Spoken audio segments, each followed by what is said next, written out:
The development of London Underground Railway. In the first half of the 1800s, London's population grew at an astonishing rate, and the central area became increasingly congested. In addition, the expansion of the overground railway network resulted in more and more passengers arriving in the capital. However, in 1846, a royal commission decided that the railways should not be allowed to enter the city, the capital's historic and business center. The result was that the overground railway stations formed a ring around the city. The area within consisted of poorly built, overcrowded slums, and the streets were full of horse-drawn traffic. Crossing the city became a nightmare. It could take an hour and a half to travel 8 kilometers by horse-drawn carriage or bus. Numerous schemes were proposed to resolve these problems, but few succeeded. Amongst the most vocal advocates for a solution to London's traffic problems was Charles Pearson, who worked as a solicitor for the City of London. He saw both social and economic advantages in building an underground railway, and that would link the overcrowded railway station together and clear London's slum at the same time. His idea was to relocate the poor workers who live in the inner city slums to newly constructed suburbs, and to provide cheap rail travel for them to get to work. Pearson's idea gained support among some businessmen, and in 1851 he submitted a plan to Parliament. It was rejected, but coincided with a proposal from another group for an underground and connecting line, which Parliament passed.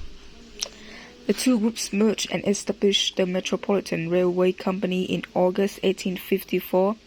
The company's plan was to construct an underground railway line from the Great Western Railway station at Paddington to the edge of the city at Farringdon Street. The distance is almost 5 kilometers. The organizations had difficulty in raising the funding for such a radical and expensive scheme, not least because of the critical articles printed by the press. Objectors argued that the tunnels would not collapse under the weight of traffic overhead. Buildings would be shaken and passengers would be poisoned by the emission from the train engines. However, Pearson and his partners persisted. The GWR, aware that the new line would finally enable them to run trains into the heart of the city, invested almost $2,150 in the scheme.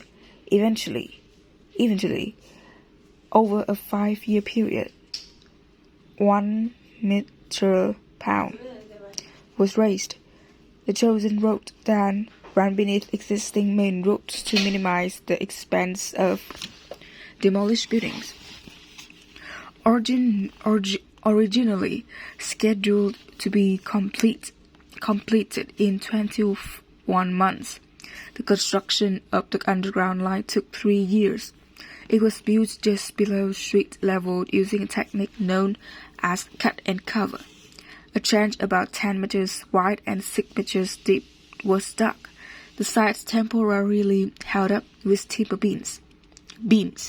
Brick walls were then constructed, and finally a brick arch was added to create a tunnel. A 2-meter deep layer of soil and laid on top of the tunnel and a road above rebuilt. The Metropolitan Line, which opened on 10 January 1863, was the world's first underground railway.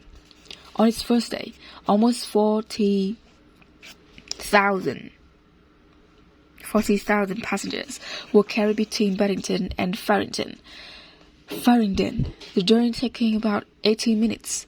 By the end of the Metropolitan's first year of operation, 9.5 million journeys had been made. Even as the Metropolitan began operation, the first extension to the line were being authorized. These were built over the next 5 years, reaching Moorgate in the east of London and Hammersmith in the west. The original plan was to pull the trains and with steam locomotive, using fabrics in the boilers to provide steam. But these engines were never introduced. Instead, the line would use specially designed locomotives that were fitted with water tanks in which steam could be condensed. However, smoke and fumes remained a problem, even though ventilation shafts were added to the tunnels. Despite the extensions of underground railway, by the 1880s, congestion of London streets had become worse. The problem was partly that the existing underground lines formed a circuit around the centre of London and extended to the suburbs, but did not cross the capital centre. The cannon cover method of construction was not an option in this part of the capital. The only alternative was to tunnel deep underground. Although the technology is to create these tunnels existed, steam locomotives could not be used in such a confined space.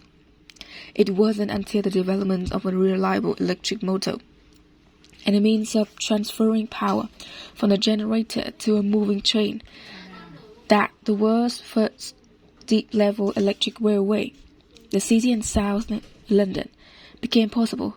The line opened in 1890 and ran from the city to Stockwell, south of the River Thames. The trains were made up of 3 carriages and driven by electric engines. The carriages were narrow and has tiny windows just below the roof because it was thought that passengers would not want to look out at the tunnel walls. The line was not without its problems, mainly caused by an unreliable power supply. Although the City and South London Railway was a great technical achievement, it did not make a profit.